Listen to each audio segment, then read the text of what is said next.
Something that changed everything. The kind of old thing that makes the Court of Ash afraid. And right there, sitting in that cabin, Agnes Morrow understood that the stakes had shifted in a way she couldn't have predicted. She wasn't harboring 2 abandoned pups, she was harboring a weapon. And the next 48 hours were going to determine who got to wield it. Agnes set the rifle down. She looked at Victor. She looked at the dark pup. She looked at her bleeding hands, wrapped in strips of cotton, cracked and raw from the cold. "Tell me everything," she said. "And don't leave anything out." Victor pulled out a chair and sat down across from her. The grey pup settled at his feet.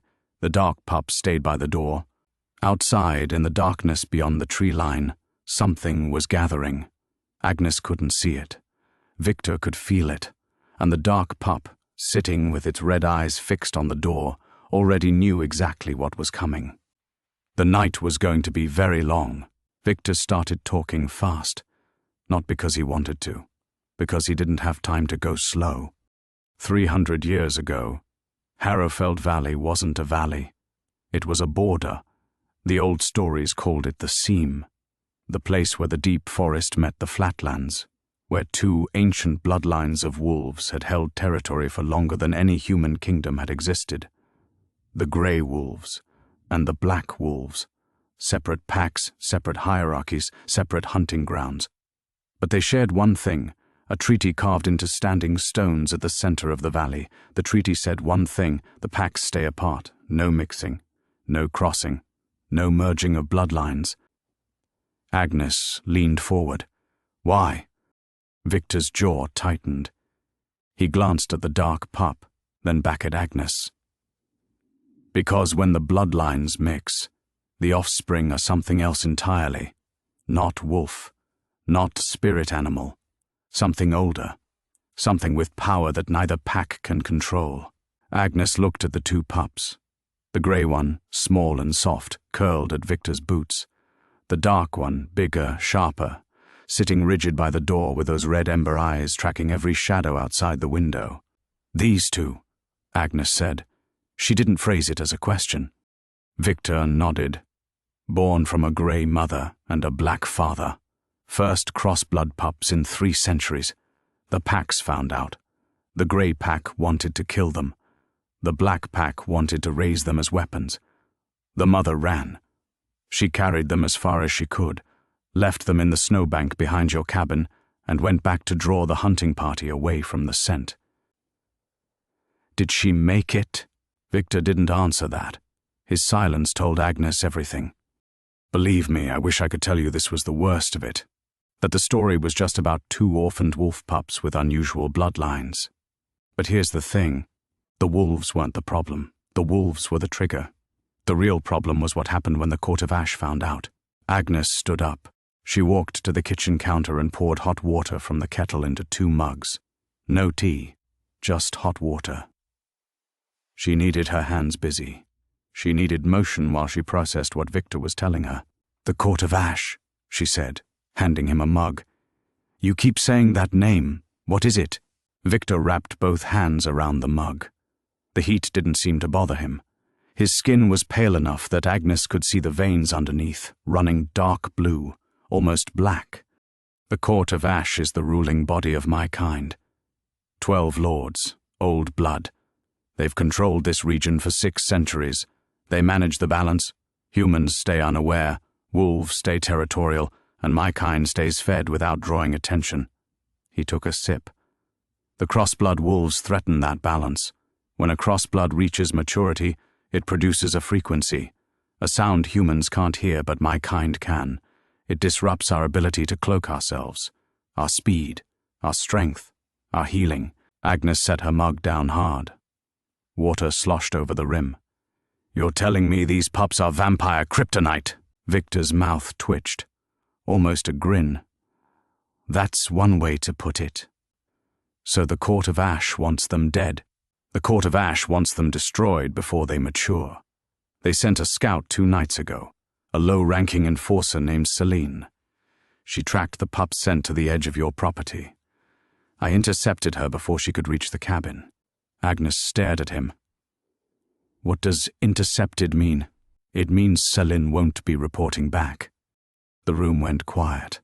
Agnes looked at this man, this creature, sitting at her kitchen table, drinking hot water, speaking calmly about killing someone to protect 2 baby wolves in her cabin. She thought about asking more. She decided against it. Get this. Agnes Morrow was not naive. She was 73 years old. She'd buried a husband, raised 2 sons who never called, survived a winter alone with a broken furnace and nothing but canned soup and willpower. She knew the world had teeth. She just didn't know those teeth were literal. So what happens now? She said. Victor put the mug down. When Selin doesn't report back, the court sends someone higher. Someone with authority. That's already happening. I can feel the shift. They'll be here by tomorrow night, maybe sooner. Who? Lord Cassian. 3rd seat on the court. He's methodical, patient, and he doesn't negotiate. Agnes crossed her arms. And you? What's your stake in this? Victor stood up. He moved to the window and looked out at the tree line. The snow had stopped falling. The moon was trying to break through. His breath didn't fog the glass. Agnes noticed that. My daughter, Victor said. His voice dropped. Maren. She was turned against her will 60 years ago. She tried to leave the court. They caught her. She's been held in the Ash Citadel ever since. A prisoner, a tool. They use her gift.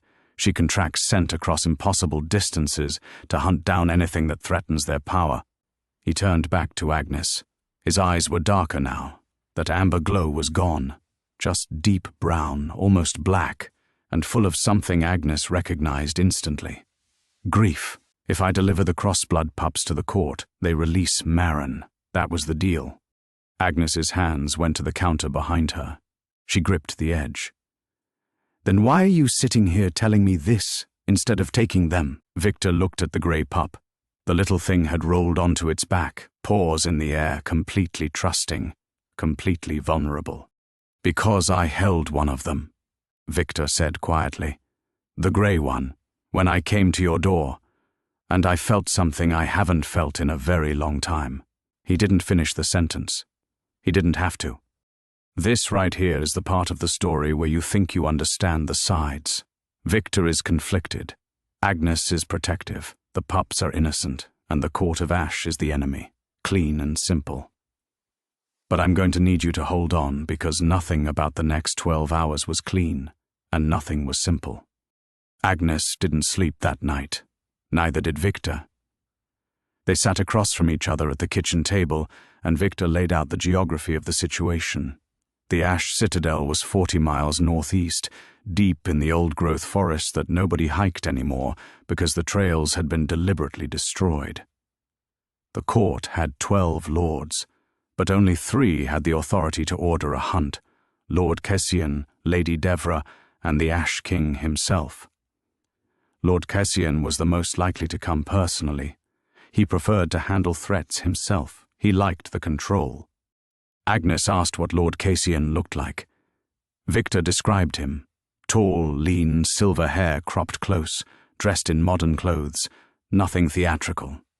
He looked like a retired professor. He spoke softly. He smiled frequently. And he had killed more wolves, humans, and rival vampires than any other member of the court in the last 200 years. Wonderful, Agnes muttered. Dawn came slow. Grey light bled through the cabin windows. Agnes fed the pups. The grey one ate eagerly, strips of dried venison soaked in warm water. The dark one ate less but watched more. Those red eyes tracked Agnes's movements with an intelligence that made the hair on her arms stand up. Not fear exactly, recognition. This animal was studying her. Listen to me carefully now. What happened at noon the next day is the part that turned this whole story sideways. Agnes was outside, splitting wood. She did this every day regardless of weather, regardless of circumstances. Routine kept her alive. Routine kept her sane. Victor was inside with the pups. The axe rose and fell, rose and fell. She heard the truck before she saw it. A dark SUV, not a pickup. New. Out of place on this mountain road. It pulled to a stop 30 yards from the cabin. The engine cut. One door opened. A man stepped out. Tall, lean, silver hair cropped close, grey wool coat, polished shoes completely wrong for the terrain. He looked at the snow, the cabin, the woodpile, and then he looked at Agnes with a smile that showed just enough teeth. "Mrs. Morrow," he said, "my name is Cassian. I believe you have something that belongs to the forest." Agnes didn't lower the axe. She kept it resting on her shoulder. "The forest doesn't own anything. It just grows." Cassian tilted his head. He took 3 steps closer. His shoes didn't crunch in the snow. Agnes noticed. He was barely touching the ground. "I admire directness," Cassian said, "so I'll be direct.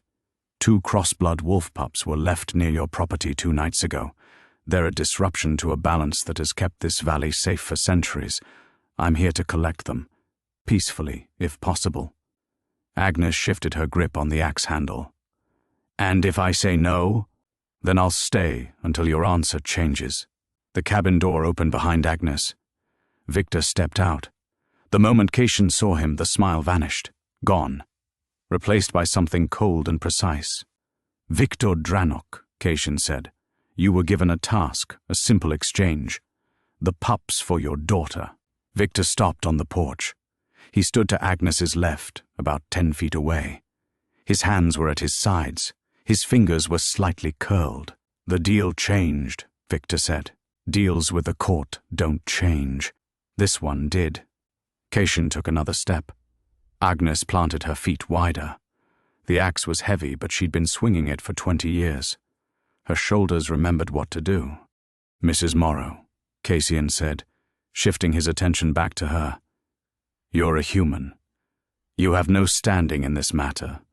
The creatures in your home are not pets. They're not dogs. They are living weapons that will grow into something that threatens the safety of every being in this valley, including you." Agnes brought the axe down off her shoulder and drove it into the chopping block. It stuck there, blade buried deep. She left it. Then she turned to face Cassian fully. Square, feet planted, chin up. "I found 2 freezing babies in a snowbank," Agnes said. "I brought them inside, I warmed them up, I fed them. That's what I did. That's all I did. And I'll tell you what I told every man who's ever come to my door thinking he could tell me what to do with what's inside my home.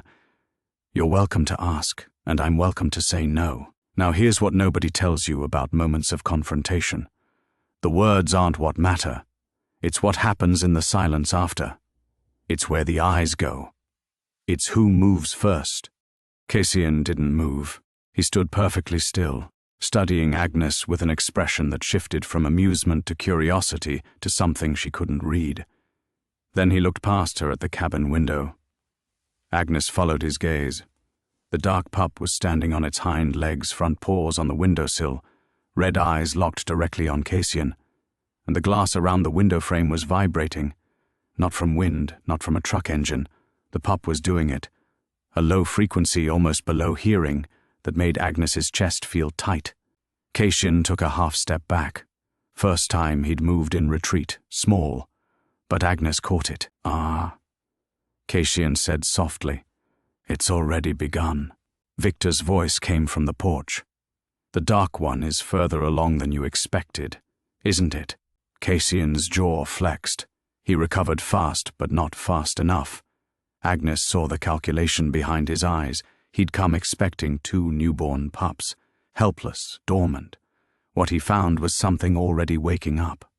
"Mrs. Morrow," Cassian said, his voice now stripped of any warmth. "I'm going to give you until sundown. I'll return with others. If the pups are still here, I will take them, and whatever stands between me and them will be removed. Do you understand that?" Agnes met his eyes. "I've been understanding men like you my whole life." Cassian held her gaze for 3 seconds. Then he turned, walked back to the SUV, got in, and drove away. His tires left no tracks.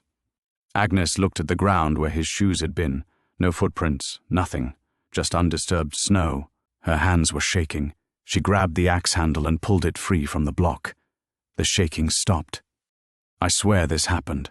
Every single piece of what comes next is the part of this story that people in Harrowfeld still argue about when the bars close and the snow's piling up outside, because what Agnes Morrow did in the 6 hours between noon and sundown shouldn't have been possible. But she did it anyway.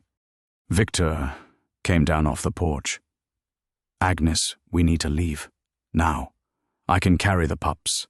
I know routes through the forest that Cation hasn't mapped yet. We can reach the northern border by—" "No," Agnes said. Victor stopped. "What? I'm not running. This is my home. That's my door. And those pups are under my roof. Nobody runs me out of my own house. Agnes, you don't understand what he'll bring back.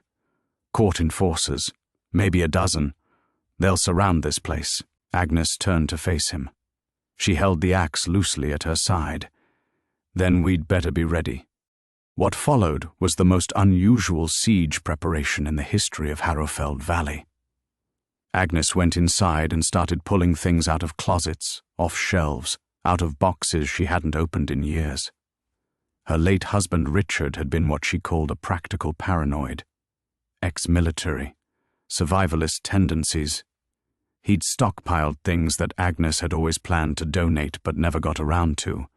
3 boxes of road flares, a hand-crank emergency siren, 40 feet of steel cable, a crossbow that Richard used for hunting before his hands got too stiff, and a jar, a big mason jar filled with crushed wild garlic sealed in wax that Richard had kept in the root cellar just in case. Agnes had always laughed at that jar. She wasn't laughing now. She asked Victor directly, "Does garlic actually work?" Victor wrinkled his nose. "Not the way stories say. It doesn't kill us. But concentrated wild garlic disrupts our senses. Smell, mostly. Makes it hard to track, hard to coordinate. Good enough." Agnes spent the next 3 hours turning her cabin into something between a fortress and a trap. She strung steel cable between the porch posts at shin height. She placed road flares at every window.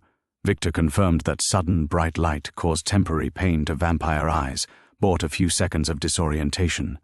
She loaded the crossbow and set it by the back door. She broke open the garlic jar, mixed the crushed cloves with water, and splashed the mixture around the cabin perimeter in a wide circle. The smell was unbelievable. Even Agnes's eyes watered. Victor stayed inside while she worked, unable to get within 10 feet of the garlic line without his vision blurring. But here's the real weapon. The one Agnes didn't build. The one that was already building itself. The dark pup. Throughout the afternoon, as Agnes worked, the dark pup changed. Not physically, not yet. But the frequency it was producing got stronger. Agnes could feel it now. A low hum in her bones, the windows rattled intermittently. A glass on the counter cracked down the middle without being touched. The grey pup slept peacefully through all of it, curled in a nest of old blankets by the stove. But the dark pup paced, back and forth across the cabin floor, those red eyes glowing brighter as the afternoon light faded. Victor watched it from across the room. "It's accelerating," he said. "The proximity to a vampire, to me and earlier to Cation, it's triggering the development. The crossblood power is reactive. It grows faster when it senses what it was designed to counter." Agnes stopped what she was doing. She crouched down in front of the dark pup. It stopped pacing, looked at her. Those red eyes, burning like coals, met her brown ones. She reached out and put her hand on its head. Gently. The way she'd touched her own sons when they were small and scared, and didn't have words for what they felt. The humming stopped. The windows went still. The pup leaned into her hand and closed its eyes. "I want you to hold on to that image, because it matters. It matters more than the garlic, more than the steel cable, more than the crossbow. Remember it." The sun went down at 4:47 p.m. By 5:15, the tree line was invisible. Full dark, no moon. Clouds had moved in thick and low, and the temperature dropped so fast that the garlic water around the cabin perimeter started to freeze into a crust on the snow. Victor stood at the front window. His eyes had shifted fully now, solid amber, no white visible. Agnes noticed but didn't comment. She had the rifle in her hands again, loaded. She knew bullets wouldn't kill a vampire. She also knew that a 73-year-old woman holding a rifle with steady hands sends a message that transcends species. At 5:30, Victor said, "They're here." Agnes looked out. She couldn't see anything, just darkness and trees. "How many?" 8. No, 11. They're spreading around the cabin, surrounding us. Agnes's throat went dry. She swallowed, gripped the rifle, and Cassian, he's in front, center, about 40 yards out, waiting. No kidding, this is the moment where most people would crack. 11 vampires surrounding a wooden cabin in the dark. 1 old woman, 1 rogue vampire king. 2 wolf pups, one of which was still asleep by the stove.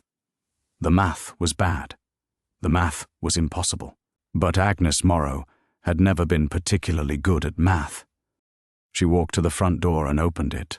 Not a crack, not a cautious peek. She swung it wide and stepped onto the porch. The cold hit her like a wall. She didn't flinch. She flicked her lighter and touched it to the first road flare. It erupted in red chemical light, throwing wild shadows across the snow. "Lord Cassian," she called into the darkness. "I told you my answer at noon. It hasn't changed." Silence. Then movement. Cassian emerged from the tree line. He wasn't alone. 2 figures flanked him, moving with that same too-smooth gait. They stopped at the edge of the garlic perimeter. Agnes saw their nostrils flare. One of them turned his head and spat into the snow. "Mrs. Morrow," Cassian said. His voice carried perfectly despite the distance. "I gave you a courtesy today. I don't extend it twice." "Then don't," Agnes said. "Come up here and take them yourself. Mark my words. What happened next took less than 90 seconds, but it rearranged everything." Cassian nodded to his flankers. They moved, fast, not running, just suddenly closer, covering ground without visible effort. They crossed the garlic line and both staggered. One dropped to a knee, hands over his face. The other kept coming, but slower, disoriented, blinking hard. Agnes lit a second flare and threw it. It landed at the feet of the advancing enforcer. He recoiled from the light, throwing his arms up. Victor came through the cabin door, moving faster than Agnes could track. He hit the enforcer from the side, and they both went tumbling into the snow. The one on his knees recovered and lunged toward the porch. Agnes raised the rifle and fired.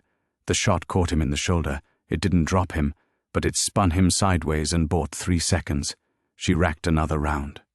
From the sides of the cabin, more figures emerged. Agnes could see their outlines in the flare light, 3 on the left, 2 on the right, moving toward the cabin in a tightening circle. Victor was still grappling with the first enforcer in the snow. Agnes heard sounds, impacts, cracks, snarls, that didn't sound like any fight she'd ever heard. She backed toward the door, lit a 3rd flare, threw it left, a 4th, threw it right. The red light made the clearing look like a battlefield, all shadow and blood-colored snow. A figure reached the porch steps. Agnes swung the rifle like a bat. The stock connected with the side of a head, and the figure stumbled sideways into the steel cable. Its legs caught and it went down hard, face in the snow. But there were too many. Agnes knew it. She could feel it the way you feel weather changing. In the pressure, in the weight of the air. 3 more were coming up the steps. One grabbed the rifle barrel and ripped it from her hands. Agnes's palms burned from the friction. She stumbled backward through the door, and that's when the dark pup stepped forward. Not ran, not charged, stepped, slowly, deliberately. It walked past Agnes's legs and stood in the doorway of the cabin. A 10-pound wolf pup, barely 3 days old, standing in the threshold of a wooden door facing 11 vampires. It opened its mouth, and it screamed. Not a howl, not a bark, a sound that had no business coming from any animal, any creature, anything living. A frequency that Agnes felt in her teeth, in her spine, in the soles of her feet. The windows behind her didn't just vibrate, they shattered. Every pane in the cabin blew outward simultaneously, spraying glass into the snow.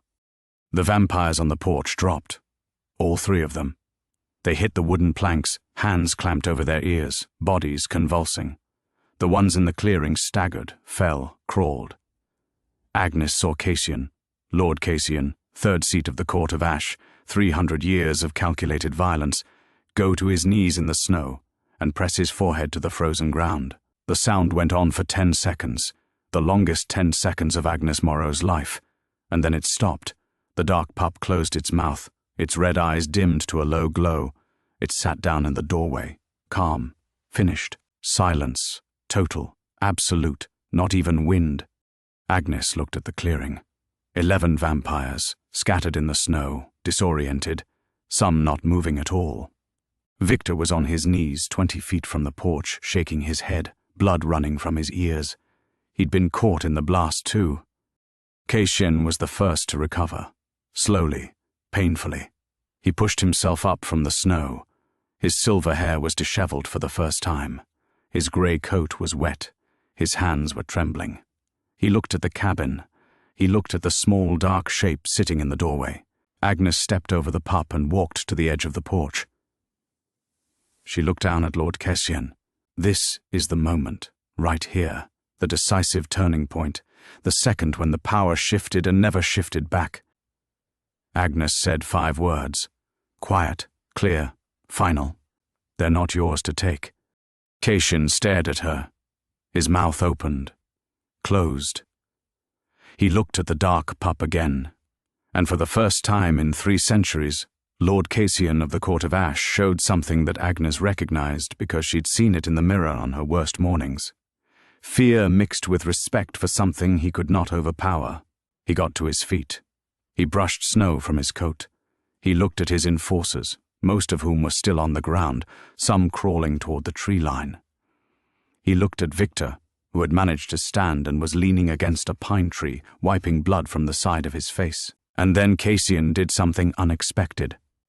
He spoke softly, to the dark pup. Not to Agnes, not to Victor, to the pup. "Your mother," Cassian said. His voice was rough, damaged. "Your mother was called Reva. She came to the border of the Citadel 3 days before you were born.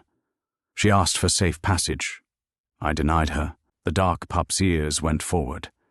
"I denied her because the court demands it, because the balance demands it, because for 300 years the balance has kept everyone alive." He paused, swallowed.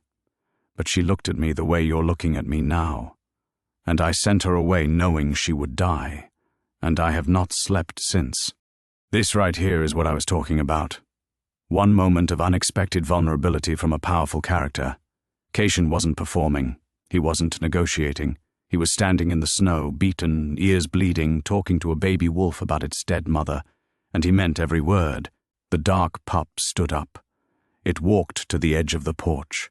It looked at Cassian for a long time. Then it turned its back and walked into the cabin. Cassian watched it go.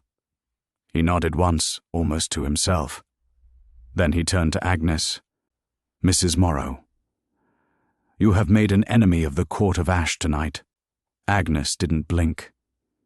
"I've been making enemies since before you were born." Cassian almost laughed.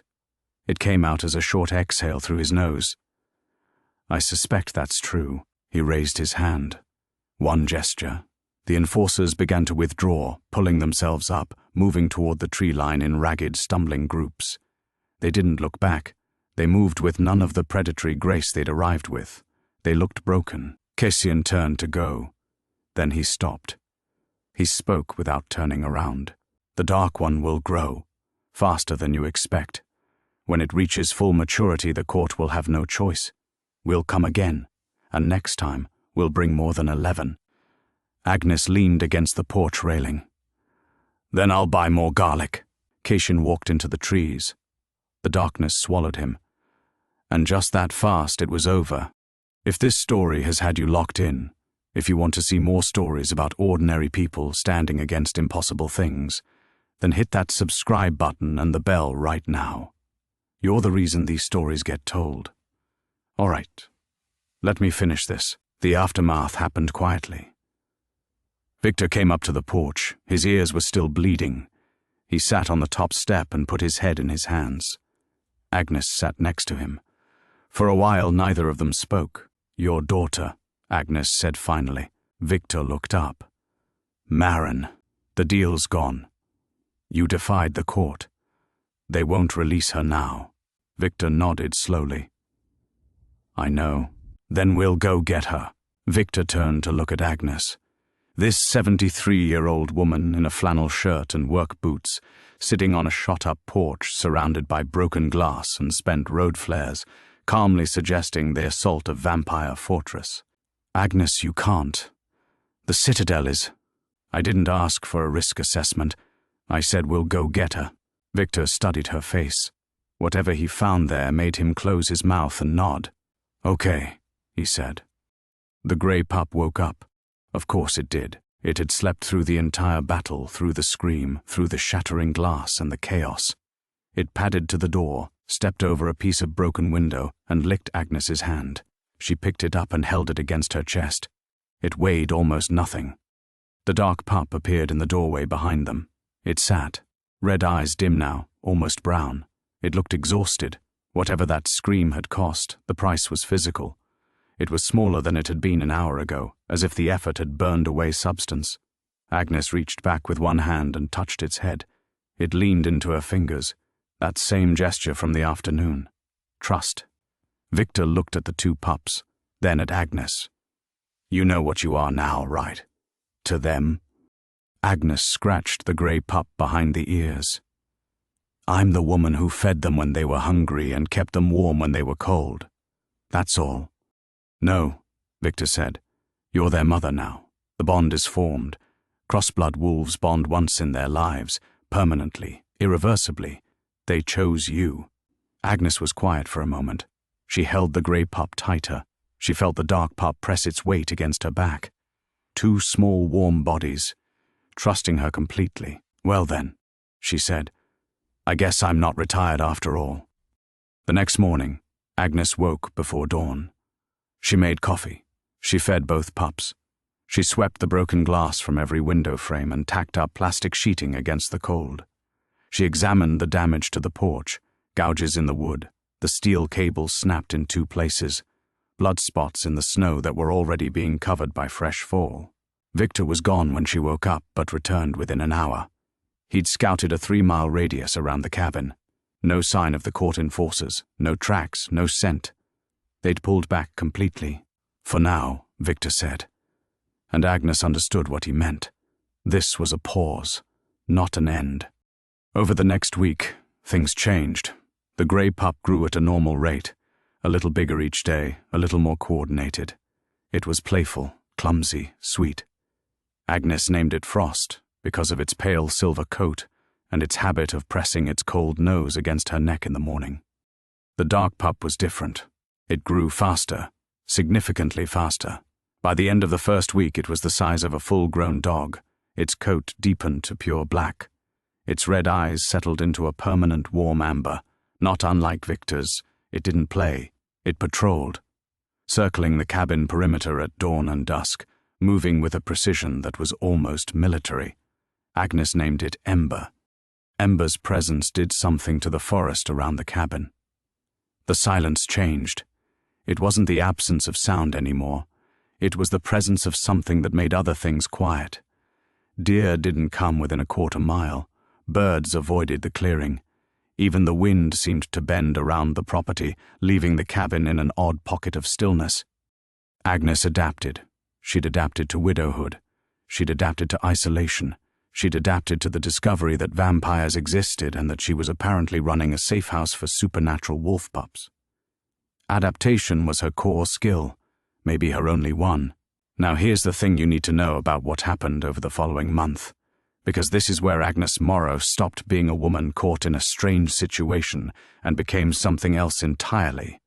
She trained, not with weapons, not with fighting techniques. She trained with Ember. Every day, Agnes and the dark pup worked together. Victor showed her how to communicate with Ember through touch, through positioning, through a system of hand signals that the Crossblood wolves had been documented responding to in ancient texts that Victor had memorized decades ago. Ember responded to Agnes with an intensity that startled even Victor. The pup, growing rapidly into something that couldn't honestly be called a pup anymore, anticipated Agnes's movements, positioned itself based on her body language. When Agnes raised her right hand, Ember moved left. When Agnes dropped her hand, Ember went still. When Agnes pointed, Ember focused its attention with a concentration that made the air heavy. And the sound, that weapon. Agnes learned to work with it, not to trigger it. She couldn't do that.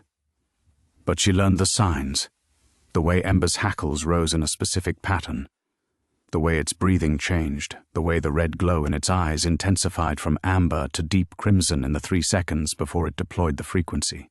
3 seconds. Agnes learned to use those 3 seconds, to position herself, to cover her ears, to brace. By the end of the month, Agnes Morrow and Ember moved together with the kind of coordination that usually takes years to build. Victor watched them from the porch one morning, Agnes walking the perimeter, Ember at her side, both of them turning at the same moment to face a sound in the trees, and he said something that Agnes would remember for the rest of her life. "I've lived 400 years, Victor said, and I've never seen anything more dangerous than a good woman with a reason to fight." Agnes looked at him. "Save the poetry. When do we go get your daughter?" Victor's plan took 2 more weeks to finalize. He mapped the citadel from memory. Entry points, guard rotations, the chamber where Maren was held. He and Agnes spent every evening at the kitchen table, working through scenarios, identifying weaknesses, arguing about timing. Agnes contributed something Victor hadn't expected: tactical common sense. She'd never stormed a vampire fortress, obviously, but she'd managed a household, a budget, a farm, and 2 unruly sons for decades. She understood logistics, she understood resource allocation, and she understood the most important tactical principle of all: don't fight where they're strong. Make them fight where they're weak. "They're weak against Ember," Agnes said. "Yes, then we don't sneak in. We walk in through the front door, and Ember announces us." Victor stared at her. "That's either brilliant or suicidal. At my age, those are the same thing." On a cold night 6 weeks after Agnes first found 2 freezing baby wolves in a snowbank behind her cabin, she put on her heaviest coat, her best boots, and Richard's old watch. She loaded the crossbow. She tucked 3 road flares into her coat pockets. She looked around the cabin, the plastic-covered windows, the patched porch, the stove still burning steady, and she walked out the door. Victor was waiting. Frost stayed behind, safe in the cabin. Too small to travel, too young to fight. But Ember stood at the edge of the clearing, now the size of a timber wolf, black as a moonless night, amber eyes burning steady. The 3 of them walked into the forest. Believe me when I tell you that what happened at the Ash Citadel that night deserves its own story. And maybe one day I'll tell it. But here's what you need to know. Agnes Morrow, a 73-year-old woman from Harrowfeld Valley, walked into the stronghold of the most powerful vampire court in the region. She walked through the front gate with a crossblood wolf at her side and a road flare in her hand. She walked past guards who couldn't stand in Ember's presence. She walked into a stone chamber and found a woman chained to a wall who looked barely 20, but had eyes that had seen 60 years of captivity. Agnes looked at Maren. Maren looked at Agnes. "Your father sent me," Agnes said. Maren's lip trembled. Then her jaw set. "Get me out of these chains," Agnes did. Crossbow bolt to the chain anchor. Old technology. Worked perfectly. They walked out the way they walked in.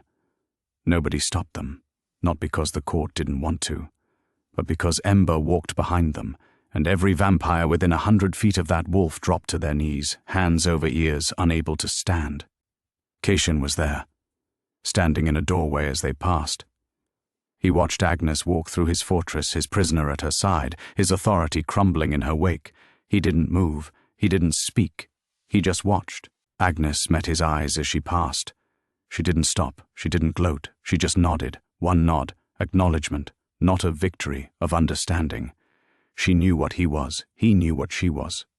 And both of them knew the balance had changed forever. They walked back through the forest. 4 of them now. Agnes, Victor, Maren, and Ember. Frost was waiting at the cabin, pawing at the door. Agnes opened it, and the little grey pup launched itself at her legs with a joy so complete it made Agnes's eyes sting. Victor held his daughter for the first time in 60 years. He didn't say anything. Neither did she. They just stood in the middle of that small, broken, garlic-scented cabin and held on. Agnes made coffee. Because that's what Agnes did. And here's how the legend ends. Not with a battle, not with a speech, not with a grand declaration. It ends with a morning. The next day, Agnes woke up, made coffee, and stepped onto her porch. The valley spread out below her. The mountains stood white and silent. The air was sharp and clean. Frost was asleep by the stove. Ember was sitting at the tree line watching the forest. Victor and Maren were talking quietly in the guest room that Agnes had cleared out the night before. The cabin was full. For the first time in years, the cabin was full. Agnes sipped her coffee. She looked at her hands, scarred, cracked, strong. She looked at the valley that had been her home for 40 years and would be her home until she died. An old woman. A vampire king turned ally. His daughter freed. 2 crossblood wolves, one small and sweet, one powerful beyond measure, and a wooden cabin on a mountain that had become, against all odds and reason, the safest place in Harrowfeld Valley. Not because of the garlic, not because of the road flares, not because of the supernatural wolf that could bring an army to its knees. Because of Agnes. Because when the world came to her door with teeth bared and demands made, she planted her feet and said no. Because she picked up 2 freezing babies and carried them inside. Because she didn't ask what they were. She only saw what they needed. And that right there is the legend. The one they still whisper about in Harrowfeld when the snow comes down thick and the night presses close. The old woman on the mountain, the wolves at her door, the vampire king who knelt in her yard, and the quiet, stubborn, unbreakable truth that sometimes the most powerful thing in the world isn't strength or speed or ancient blood. Sometimes it's just a woman who refuses to let anything freeze on her watch. That's the story. And I swear every word of it is true.